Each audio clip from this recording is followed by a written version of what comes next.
futurs leaders, bienvenue à l'émission Apprentissage, l'émission digitale de KG+.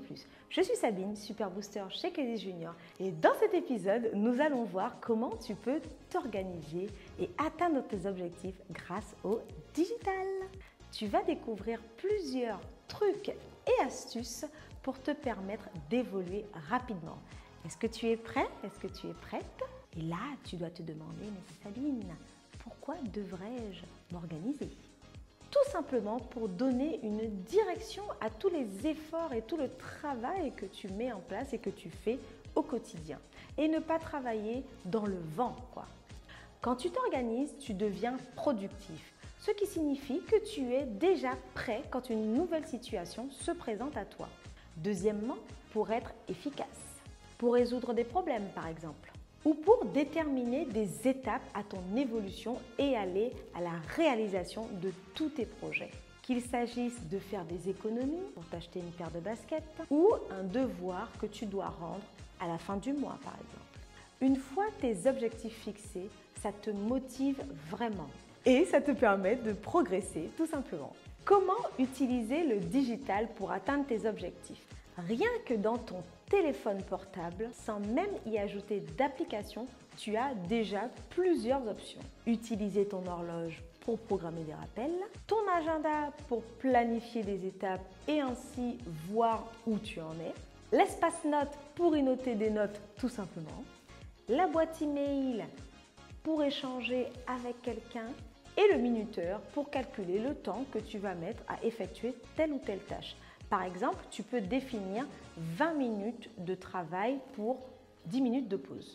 Pour faire un bilan, tu peux noter dans l'espace que tu auras choisi tes points forts. Ça signifie tout de même là où tu es excellent, que tu n'as pas d'effort à faire et donc tu es hyper efficace. Tes points faibles ou tes lacunes, mais entre nous, je préfère appeler ça des points d'amélioration parce que comme tu le sais, on peut toujours s'améliorer. Ce que tu veux améliorer, et ce que tu veux apprendre à faire. Tu peux noter également les étapes par lesquelles tu dois passer pour atteindre tes objectifs.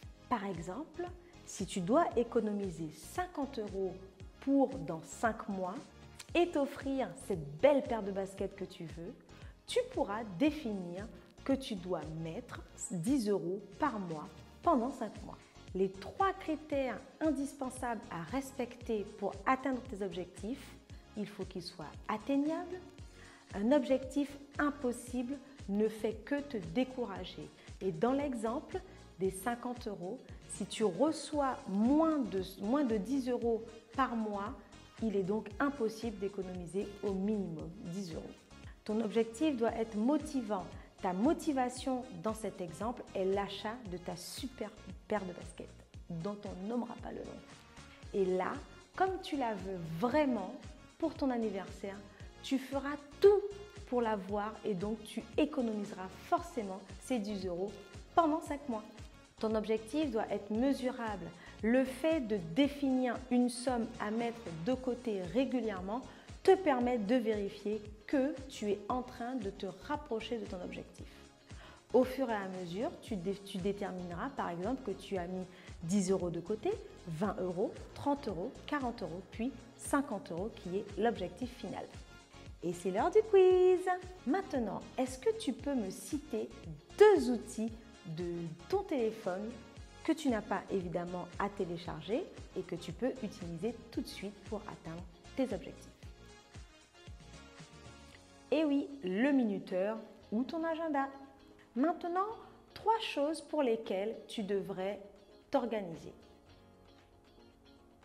Ton efficacité, ta motivation et ta progression.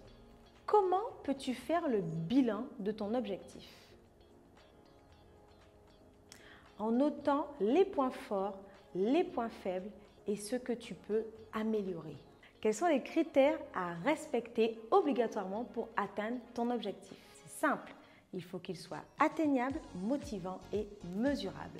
Je te remercie infiniment d'avoir regardé cet épisode jusqu'ici et je te dis à très vite. Bye!